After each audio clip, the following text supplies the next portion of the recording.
He visto muchas cosas extrañas y maravillosas y he oído muchas cosas extrañas y maravillosas por parte de personas que han hablado en enseñanzas públicas o que me han venido a pedir consejos en privado. Lo que más me ha sorprendido, sin embargo, ha sido ver que las personas que viven en lugares donde las comodidades materiales están al alcance de casi todos, parecen experimentar unos niveles de sufrimiento similares a los que he observado en personas que viven en lugares materialmente no tan desarrollados. Las expresiones de sufrimiento que he podido observar son en cierta medida diferentes de las que me había acostumbrado a ver en India y en Nepal, pero su fuerza es palpable. Cuando visitas Occidente por primera vez, ya percibes algo de esta infelicidad. Cuando tus anfitriones te llevan a ver los grandes monumentos y lugares destacados de sus ciudades. Cuando vi el Empire State Building o la Torre Eiffel por primera vez, no pude más que sentirme impresionado por el genio de sus creadores y el nivel de coordinación y de determinación que debieron de tener las personas que construyeron estas estructuras. Pero cuando llegamos a la plataforma de observación, me encontré que la vista estaba bloqueada por alambradas de púas y todo el lugar estaba patrullado por guardias. Cuando pregunté a mis anfitriones el porqué de estas vallas y guardias, me explicaron que estas precauciones eran necesarias para evitar que la gente se suicidara arrojándose desde estas alturas. Me pareció increíblemente triste que sociedades capaces de producir semejantes maravillas tuvieran que imponer medidas tan estrictas para evitar que las personas usaran estos bellos monumentos como plataformas para el suicidio. Estas medidas de seguridad no me impidieron apreciar la belleza de estos lugares ni la habilidad técnica que necesitó su construcción. Pero cuando hube visitado unos cuantos lugares así, pude percibir cómo estas precauciones de seguridad encajaban con otra cosa que había empezado a notar. Aunque las personas que viven en culturas materialmente acomodadas suelen sonreír bastante a menudo, sus ojos casi siempre delatan un sentimiento de insatisfacción o incluso de desesperación. Y las preguntas que hacen, tanto en las charlas públicas como en privado, muchas veces giran alrededor de cómo volverse mejores o más fuertes o cómo superar el odio a uno mismo. Cuanto más viajaba, más claramente vi que las personas que viven en sociedades caracterizadas por sus logros tecnológicos y materiales tienen tanta tendencia a sentir dolor, ansiedad, soledad y desesperación como las que viven en lugares relativamente menos desarrollados.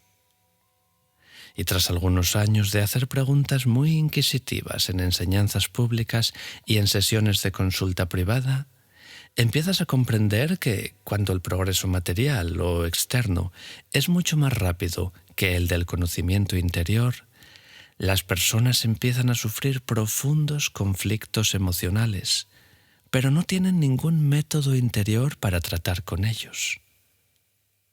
La abundancia de objetos materiales crea una variedad tan grande de distracciones externas que las personas pierden toda conexión con su vida interior. Piensa simplemente en todas las personas que buscan desesperadamente algo de estímulo yendo a un nuevo restaurante, iniciando una nueva relación o cambiando de trabajo. Parece que la novedad les da una cierta sensación de estímulo, pero tarde o temprano el aliciente se desvanece y las sensaciones, amigos y responsabilidades nuevas se convierten en algo rutinario. Esa felicidad inicial se acaba disolviendo. Entonces prueban otra estrategia como ir a la playa. Y por un tiempo esto también parece que les da satisfacción. Al sol se está caliente, el agua sienta bien, hay un montón de gente por conocer y quizá actividades nuevas y emocionantes por hacer como ir en moto acuática o probar el parabelismo. Pero pasado un tiempo, incluso la playa se hace aburrida. Siempre se repiten las mismas conversaciones, el contacto de la arena con tu piel se hace áspero, el sol es demasiado fuerte o se esconde detrás de las nubes y el mar se pone demasiado frío. Será hora de cambiar de sitio, de probar otra playa, quizá en otro país. La mente produce su propio mantra. Quiero ir a Tahití, Tahití, Tahití. El problema que tienen todas estas soluciones es que son, por naturaleza propia, temporales. Todos los fenómenos surgen como resultado de la reunión de ciertas causas y condiciones y, por tanto, están inevitablemente sometidos a ciertos tipos de cambio. Cuando las causas que inicialmente produjeron y perpetuaron una experiencia de felicidad cambian, la mayoría de las personas echan la culpa de ello a condiciones externas, como a otras personas, al lugar o al tiempo que hace. O a sí mismas, como en debería haberle dicho algo más amable o más inteligente, o debería haber ido a otro lugar. Pero esto solo refleja que perdemos la confianza en nosotros mismos o en las cosas que, según nos enseñaron, deberían aportarnos felicidad. Y por tanto, lo único que logra esta tendencia a echar la culpa es dificultar aún más nuestra búsqueda de la felicidad. Lo más problemático es que la mayoría de las personas no tienen una idea muy clara de lo que es la felicidad y por tanto se esfuerzan en crear ciertas condiciones que les llevan de nuevo a esa misma insatisfacción que tan urgentemente tratan de eliminar. Por esta razón, puede ser una buena idea examinar de forma más detallada lo que son la felicidad y el descontento, así como sus causas fundamentales. El cuerpo emocional. Nuestro cuerpo tiene un papel mucho más importante de lo que muchos reconocemos en la generación de las emociones. El proceso comienza con la percepción que, como ya sabemos, implica la transmisión de información de los órganos sensoriales al cerebro, donde se crea una representación conceptual del objeto percibido. Sería entonces bastante natural suponer que cuando el objeto ha sido percibido y reconocido, se produce una respuesta emocional que a su vez genera una reacción física. En realidad sucede exactamente lo contrario. Al mismo tiempo que el tálamo envía sus mensajes a las regiones superiores analíticas del cerebro, manda también un mensaje de alerta roja a la amígdala, esa curiosa estructura neuronal con forma de almendra en la zona límbica que, como ya hemos visto, gobierna las respuestas emocionales y especialmente el miedo y la ira. Como el tálamo está muy cerca de la amígdala, este mensaje de alerta llega mucho más rápido que el que se envía al neocórtex y la amígdala, cuando lo recibe, inmediatamente genera toda una colección de respuestas físicas que activan el corazón, los pulmones, los grandes grupos de músculos de los brazos, del tronco, del abdomen y de las piernas, así como los órganos responsables de la producción de hormonas como la adrenalina. Es solo después de esta respuesta corporal que la parte analítica del cerebro interpreta estas reacciones físicas en términos de una emoción concreta. En otras palabras, no es que veas algo que te asusta, sientas miedo y luego salgas corriendo, sino que ves algo temible, empiezas a correr, a la vez que tu corazón se acelera y una oleada de adrenalina recorre tu cuerpo, y luego interpretas tu reacción corporal como miedo. La mayoría de las veces, sin embargo, cuando el resto de tu cerebro ha recibido esta información del cuerpo, lo cual toma solo unos milisegundos, puedes valorar tus reacciones y determinar si son adecuadas y corregir tu comportamiento para ajustarlo a la situación concreta. Hace poco tiempo que los científicos disponen de tecnología que permite medir los resultados de esta valoración. Las emociones como el miedo, el asco y la repugnancia se manifiestan en parte como un incremento de actividad de las neuronas del lóbulo frontal derecho, la región del neocórtex que se encuentra en la parte más delantera de la parte derecha del cerebro. En cambio, las emociones como la alegría, la compasión y la confianza se pueden medir como un aumento de actividad neuronal en el lóbulo frontal izquierdo. Según me han explicado, en algunos casos la capacidad de evaluar nuestras propias reacciones queda inhibida y nos encontramos que respondemos a las situaciones sin pensar. En estos casos, la respuesta de la amígdala es tan intensa que cortocircuita la reacción de las estructuras cerebrales superiores. Este mecanismo tan fuerte de respuesta a emergencia es seguramente muy beneficioso para la supervivencia, al permitirnos reconocer inmediatamente comidas que nos sentaron mal o evitar animales agresivos. Pero los patrones neuronales almacenados en la amígdala pueden ser fácilmente activados por circunstancias que solo tienen una ligera semejanza con el incidente original, y por ello pueden distorsionar nuestra percepción de lo que ocurre en el momento presente. Estados y rasgos. Todo depende de las circunstancias. Patrul Rinpoche. Las palabras de mi maestro perfecto. Desde el punto de vista científico, las emociones se clasifican en términos de estados relativamente breves y de situaciones más duraderas. Las emociones breves pueden ser algo así como un arranque momentáneo de ira que sentimos cuando estamos arreglando algo en la casa y sin querer nos golpeamos un dedo con el martillo. O el momento de orgullo que nos sube cuando alguien nos felicita o nos halaga sinceramente. En términos científicos, estas situaciones relativamente breves se suelen llamar estados. Las emociones que perduran en el tiempo y que se mantienen a lo largo de toda una variedad de situaciones, como el amor que una persona siente por su hijo, se denominan rasgos o cualidades de temperamento. Y la mayoría de personas las consideran como indicadores del carácter.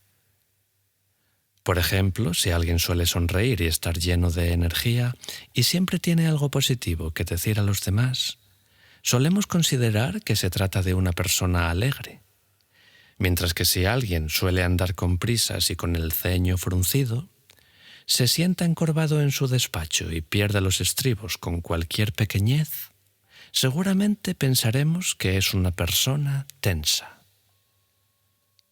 La diferencia entre estados y rasgos es bastante obvia, incluso para alguien que no tiene un diploma en ciencias. Si te golpeas el dedo con un martillo, la ira que sientas seguramente se pasará bastante rápidamente y no te hará tener miedo de los martillos todo el resto de tu vida. Los rasgos emocionales son los más útiles.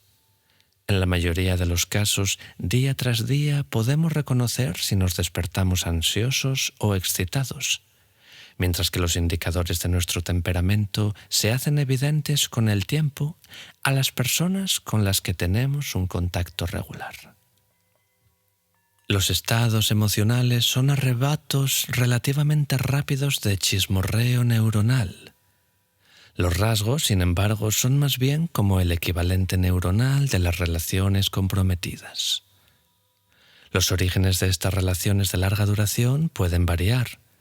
Algunas pueden tener un origen genético, otras pueden haber sido creadas por un trauma importante, y otras se pueden haber desarrollado sencillamente como resultado de experiencias repetidas o continuadas, que son el entrenamiento propio de la vida que recibimos como niños o jóvenes adultos.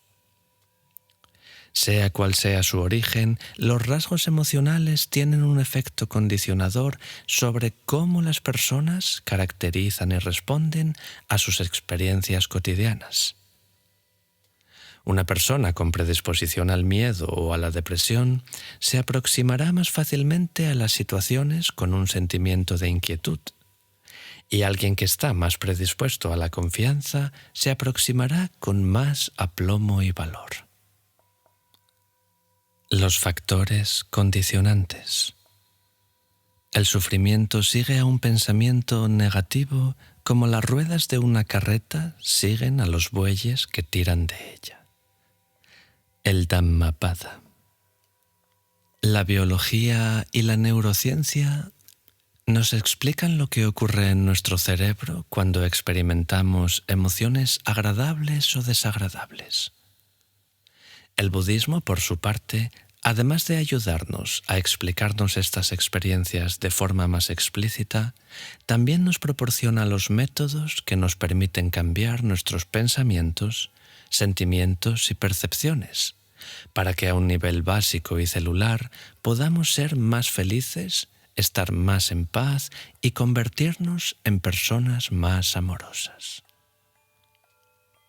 Tanto si se la examina subjetivamente por medio de la observación atenta, como lo enseñó el Buda, u objetivamente con los medios tecnológicos de los que disponen los laboratorios modernos, esto que llamamos la mente es algo que emerge como un encuentro constantemente cambiante de dos hechos: el mero reconocimiento, o sea, la simple conciencia de algo que está ocurriendo, y los factores condicionantes o procesos que no solo describen lo que percibimos, sino que también determinan nuestras respuestas. En otras palabras, toda la actividad de nuestra mente surge de la actividad combinada de la mera percepción y de las asociaciones neuronales más duraderas.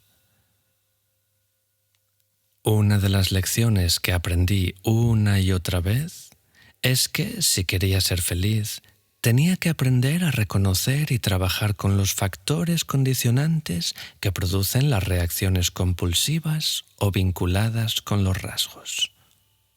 La esencia de esta enseñanza es que cualquier factor se debe entender como compulsivo en la medida en que oscurece nuestra capacidad de ver las cosas tal y como son sin juzgarlas. Por ejemplo, si alguien nos está gritando, difícilmente nos tomaremos el tiempo de distinguir entre el mero reconocimiento de «oh, esta persona está elevando su voz y diciendo estas palabras», y la respuesta emocional de «este tipo es un maleducado». Lo que ocurre más bien es que combinamos la simple percepción con nuestra respuesta emocional en un único paquete y pensamos «este tipo me está gritando porque es un maleducado». Si pudiéramos dar un paso atrás para examinar la situación un poco más objetivamente, sin embargo, quizá veríamos que estas personas que nos gritan están disgustadas por algo que no tiene nada que ver con nosotros. Quizá uno de sus superiores les reprendió y tienen miedo de perder su trabajo. O quizá acaban de escuchar que un ser querido suyo está muy enfermo. O quizá tuvieron una discusión con algún amigo o colega y luego no pudieron dormir bien. Por desgracia, la influencia de nuestro condicionamiento es tan fuerte que raras veces logramos recordar que podemos dar un paso atrás. Y como nuestra comprensión es limitada, pensamos que la pequeña parte que podemos ver es toda la realidad de la situación. ¿Cómo podemos responder adecuadamente cuando nuestra visión es tan limitada y no conocemos todos los factores de la situación? Si aplicamos a nuestra experiencia cotidiana el criterio de los tribunales norteamericanos, es decir, toda la verdad y nada más que la verdad, no nos queda más remedio que reconocer que toda la verdad es que todas las personas simplemente quieren ser felices. Y lo que es realmente triste es que la mayoría de las personas buscan la felicidad de formas que en realidad tienen el efecto de sabotear el propio intento. Si pudiéramos ver toda la verdad de cualquier situación, nuestra única respuesta sería la compasión. Las aflicciones mentales.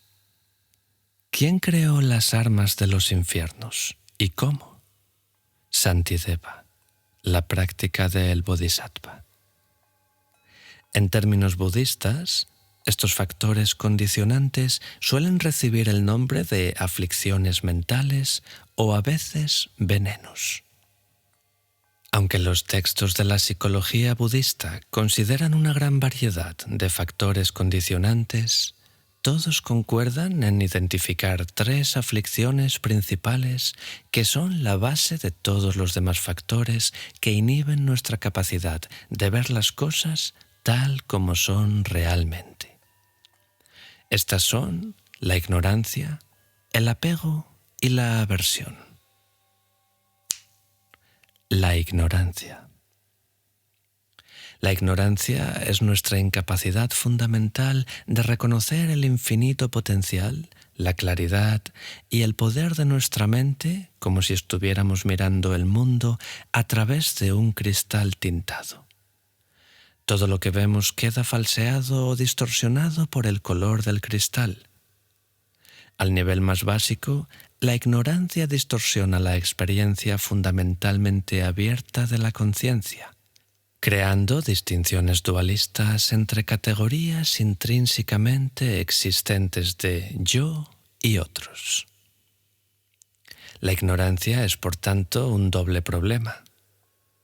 Cuando establecemos el hábito neuronal de identificarnos a nosotros mismos como un yo único y dotado de existencia intrínseca, inevitablemente empezamos a ver todo lo que no es yo como otro. Este otro puede ser cualquier cosa, una mesa, un plátano, otra persona o incluso los pensamientos y sensaciones del propio yo. Todo lo que experimentamos se convierte en cierto sentido en un extraño. Y a medida que nos acostumbramos a distinguir así entre yo y los otros, nos quedamos encerrados en un modo de percepción dualista, estableciendo fronteras conceptuales entre nuestro yo y el resto del mundo allí fuera. Y este mundo parece tan desproporcionadamente grande que nos es casi imposible evitar empezar a vernos como algo muy pequeño, limitado y vulnerable. Empezamos a ver a las demás personas, los objetos materiales y demás como fuentes potenciales de felicidad o de desdicha. Y la vida se convierte en una lucha para conseguir lo que necesitamos para ser felices antes de que alguien más pueda hacerse con ello. Esta lucha es lo que se conoce en sánscrito como samsara, palabra que literalmente significa rueda o círculo. Concretamente, samsara significa la rueda o círculo de infelicidad. Es un hábito que nos hace dar vueltas en redondo persiguiendo las mismas experiencias una y otra vez, siempre con la expectativa de conseguir un resultado diferente. Si alguna vez has visto un perro o un gato perseguir su propia cola, has visto la esencia del samsara. Y es verdad que puede ser divertido mirar un animal que persigue su cola, pero no es tan divertido cuando tu propia mente hace lo mismo. Lo contrario del samsara es nirvana, aunque esta palabra se suele malinterpretar casi tanto como la vacuidad. La palabra sánscrita nirvana se puede traducir aproximadamente como extinguir o apagar, como se apaga la llama de una vela, y muchas veces se la entiende como un estado de dicha o felicidad completa que surge de la extinción o consumación del ego o de la idea de un yo. Esta interpretación es correcta en cierto sentido, pero no tiene en cuenta el hecho que la mayoría de nosotros vivimos como seres encarnados, viviendo nuestras vidas en este mundo relativamente real, con todas sus distinciones morales, éticas, legales y materiales. Tratar de vivir en el mundo sin atenerse a sus distinciones relativas sería tan absurdo y difícil como tratar de evitar las consecuencias de haber nacido diestro o zurdo. ¿Qué sentido podría tener? Una interpretación más precisa del nirvana es la adopción de una perspectiva muy amplia en la que todas las experiencias, ya sean agradables o dolorosas, tienen su cabida como aspectos de la conciencia. Está claro que muchas personas preferirán experimentar solo las notas altas de la felicidad. Pero, como alguien señaló al respecto, eliminar todas las notas bajas de una sinfonía de Beethoven o de cualquier canción moderna daría como resultado una experiencia bastante triste e insustancial. Quizá la mejor forma de entender el samsara y el nirvana es como una diferencia de punto de vista. El samsara es un punto de vista que se basa principalmente en definir e identificarse con las experiencias, considerándolas como agradables o desagradables, mientras que el nirvana es un estado fundamentalmente objetivo de la mente. Una aceptación de la experiencia sin juicios, que nos abre a la posibilidad de ver soluciones que no estén directamente relacionadas con nuestra propia supervivencia como individuos, sino con la supervivencia de todos los seres sensibles. Y esto nos lleva a la segunda de las 3 aflicciones mentales principales: el apego. Las percepciones de un yo separado de unos otros es, como ya hemos explicado, esencialmente un fenómeno biológico, un patrón establecido de chismorreo neuronal que señala regularmente a las distintas partes de nuestro sistema nervioso que cada uno de nosotros es un ser distinto y dotado de existencia independiente, que necesita ciertas cosas para poder perpetuar su existencia. Bueno, pues, puesto que vivimos en cuerpos materiales, algunas de las cosas que necesitamos, como el oxígeno, la comida y el agua, son realmente indispensables, no cabe duda. Además, según me han explicado, algunos estudios han demostrado que los niños pequeños necesitan de cuidados físicos y atención para su supervivencia. Necesitamos que nos toquen y que nos hablen. Necesitamos que se reconozca el simple hecho de que existimos. Los problemas empiezan, sin embargo, cuando generalizamos estos factores biológicamente indispensables a otros ámbitos que no tienen nada que ver con el simple hecho de mantenernos en vida. En términos budistas, esta generalización se conoce como apego o deseo. Y al igual que la ignorancia, podemos ver que tiene un fundamento puramente neuronal. Cuando experimentamos algo que nos gusta, como el chocolate, establecemos conexiones neuronales que equiparan el chocolate con una sensación física de placer. Esto no significa que el chocolate sea por sí mismo algo bueno o malo. El chocolate simplemente contiene compuestos químicos que crean una sensación física de placer. Pero es nuestro apego neuronal al chocolate el que crea los problemas. El apego se puede comparar de forma bastante general con la adicción, una dependencia compulsiva de objetos exteriores o experiencias que crean una ilusión de completitud. Y como todas las adicciones, desgraciadamente, el apego se suele hacer cada vez más intenso con el tiempo. La satisfacción que experimentamos cuando conseguimos algo o a alguien que deseábamos no es muy duradera. Las cosas o las personas que nos han hecho felices hoy, este mes o este año, inevitablemente van a cambiar. El cambio es la única constante de la realidad relativa. El Buda comparó el apego con beber agua salada del océano. Cuanto más bebes, más sed tienes. De la misma forma, cuando nuestra mente está condicionada por el apego, por muchas cosas que tengamos, nunca llegamos a estar verdaderamente satisfechos. Perdemos la capacidad de distinguir entre la simple experiencia de la felicidad y los objetos que en ese momento nos hacen temporalmente felices. Y el resultado es que no solamente nos volvemos dependientes del objeto, sino que además reforzamos los patrones neuronales que nos condicionan a depender de fuentes externas para sentirnos felices. Puedes sustituir el chocolate por toda una variedad de objetos. Para algunas personas, las relaciones son la clave de la felicidad. Cuando ven a alguien que les atrae, piensan en toda clase de formas de acercarse a esa persona. Pero si finalmente consiguen tener una relación con él o ella, resulta que esta relación no es tan placentera como lo habían imaginado. ¿Y por qué? Pues porque el verdadero objeto de su apego no es la persona o la cosa externa. Es una historia hilada por las neuronas del cerebro que se desarrolla simultáneamente a diferentes niveles, desde lo que piensan que podrían ganar si logran lo que desean, hasta lo que temen que suceda si no lo consiguen. Otras personas piensan que serían felices de verdad si tuvieran un gran golpe de suerte, como tocarles la lotería.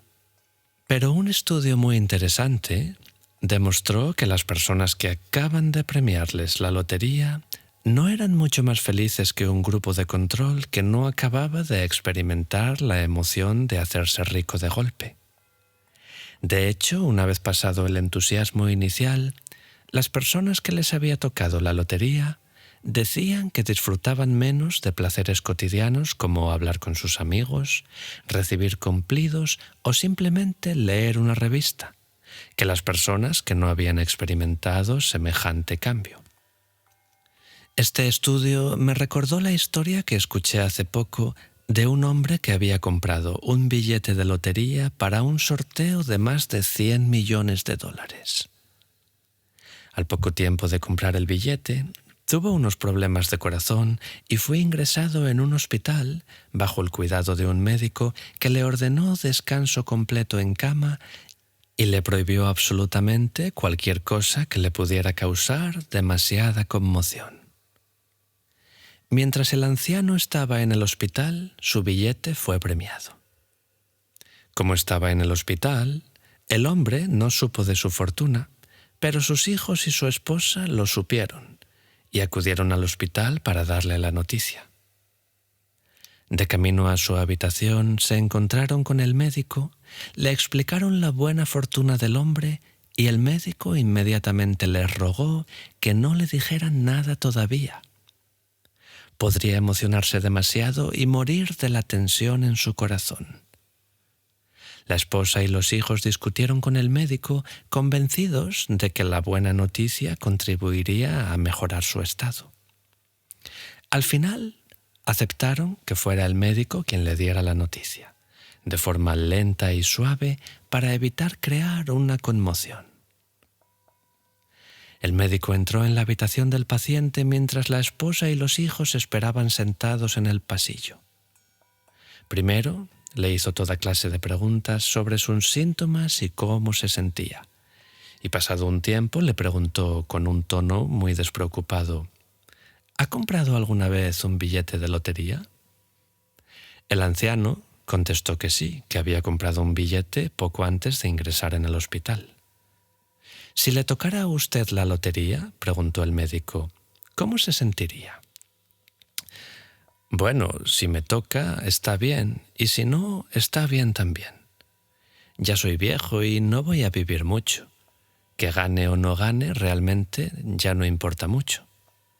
No puede usted pensar esto, dijo el médico como alguien que habla de algo puramente teórico. Si le tocara, seguro que estaría muy emocionado, ¿no? Pero el anciano contestó: no mucho, la verdad. Le daría gratamente la mitad a usted si pudiera encontrar alguna forma de hacer que me encuentre mejor. El médico rió. No hace falta que piense en ello. Era solo una pregunta. Pero el paciente insistió. No, si lo digo de verdad. Si consigo el premio, le daría realmente la mitad a usted si pudiera hacer que me encuentre mejor. El médico rió de nuevo y contestó como bromeando: ¿por qué no escribe un documento que diga que me daría la mitad? ¿Y por qué no? El anciano asintió y levantó el brazo para coger un bloc de papel de la mesa al lado de la cama. Lentamente y con pocas fuerzas, escribió una carta en la que se comprometía a dar al médico la mitad del dinero que pudiera ganar en la lotería. La firmó y se la tendió. Cuando el médico vio el documento firmado, se emocionó tanto con la idea de conseguir tanto dinero que murió allí mismo. Cuando el médico cayó, el anciano empezó a gritar. Su mujer y sus hijos temieron que el médico hubiera tenido razón, que la noticia le hubiera excitado demasiado y el anciano hubiera muerto de la tensión en su corazón. Entraron corriendo en la habitación, donde encontraron al anciano sentado en la cama y al médico desplomado en el suelo. Mientras las enfermeras y otras personas del hospital se apresuraban por tratar de reanimar al médico, los parientes del anciano le dijeron tranquilamente que había sido afortunado en la lotería. Para su sorpresa, no pareció excitarle mucho saber que había ganado millones de dólares y la noticia no le hizo ningún daño. De hecho, tras unas semanas, su estado mejoró y fue dado de alta. Se alegró sin duda de poder disfrutar de sus nuevas riquezas, pero no tenía demasiado apego a ellas. El médico, en cambio, se había apegado tanto a la idea de tener todo ese dinero y su excitación había sido tan grande que su corazón no pudo aguantar la tensión y murió. La aversión. Cualquier apego contundente genera un miedo igualmente profundo a no lograr lo que deseamos o a perder lo que ya hemos conseguido. Este miedo, en el lenguaje del budismo, se denomina aversión, una resistencia a los cambios inevitables que se producen como consecuencia de la naturaleza impermanente de la realidad relativa. La idea de un yo duradero y dotado de existencia independiente nos impulsa a hacer esfuerzos enormes por resistirnos a la inevitabilidad del cambio, para asegurarnos que este yo se mantenga seguro y a salvo. Cuando hemos logrado algo que nos hace sentir completamente íntegros, queremos que todas las cosas se queden exactamente de esa manera. Y cuanto más profundo es nuestro apego a lo que nos hace sentir completos, más grande es nuestro miedo a perderlo y más cruel es el dolor que sentimos si lo perdemos. La aversión es, en muchos sentidos, una profecía que se cumple a sí misma, que nos obliga a actuar de formas que prácticamente aseguran el fracaso de nuestros esfuerzos por lograr esta cosa de la que pensamos que nos traerá paz duradera, estabilidad y satisfacción. Piensa por un momento en cómo te comportas cerca de una persona que te atrae mucho. ¿Te comportas como la persona cortés, sofisticada y llena de confianza que querrías que él o ella vea? ¿O te conviertes en un bobo que se queda mudo de repente? Si esta persona habla y ríe con otros, ¿te sientes dolido y celoso y muestras tu dolor y tus celos de formas pequeñas y obvias? ¿Te apegas a esta persona hasta tal punto que él o ella siente tu desesperación y empieza a evitarte? La aversión refuerza los patrones neuronales que generan una imagen mental de ti mismo como alguien limitado, débil e incompleto. Puesto que percibes como una amenaza cualquier cosa que pudiera socavar la independencia de este, entre comillas, yo, mentalmente construido, inconscientemente desperdicias una cantidad inmensa de energía vigilando y anticipando peligros potenciales. La adrenalina corre por tu cuerpo, tu corazón se acelera, tus músculos se tensan y tus pulmones bombean a un ritmo desesperado. Todas estas sensaciones son síntomas del estrés que según me han explicado muchos científicos, puede provocar una inmensa variedad de problemas como depresión, trastornos del sueño, problemas digestivos, sarpullidos, problemas de tiroides y de riñón, presión arterial alta e incluso exceso de colesterol. En un nivel puramente emocional, la aversión se suele manifestar como ira o incluso odio. En vez de darte cuenta que tu desdicha se basa en una imagen construida por la mente, encuentras natural culpar de tu dolor a otras personas, objetos o situaciones externas. Cuando alguien hace algo que aparentemente te impide conseguir lo que deseas, empiezas a considerarle como una persona mezquina e indigna de confianza, y haces esfuerzos por evitar a esta persona o incluso vengarte de ella. Cuando eres presa de la ira, ves todas las personas y todas las cosas como enemigos, y el resultado es que tus mundos interno y externo se hacen cada vez más pequeños. Pierdes la confianza en ti mismo y refuerzas los patrones neuronales que generan sentimientos de miedo y vulnerabilidad. Aflicción u oportunidad. Contempla las ventajas de esta existencia humana tan poco común. Es fácil considerar las aflicciones mentales como defectos de nuestro carácter, pero esto equivaldría a menospreciarnos. Nuestra capacidad de sentir emociones, de distinguir el dolor del placer y de experimentar respuestas instintivas ha tenido y sigue teniendo un papel muy importante para nuestra supervivencia, porque nos permite adaptarnos casi instantáneamente a cambios sutiles en el mundo que nos rodea y formular conscientemente estas adaptaciones para poder recordarlas a voluntad y transmitirlas de generación en generación.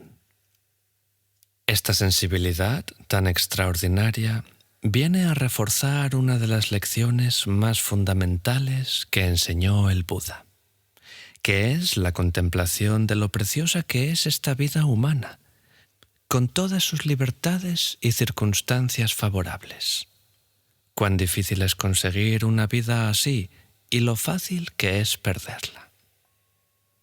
No importa si consideras que la vida humana es un accidente cósmico, una lección kármica o la obra de un creador divino.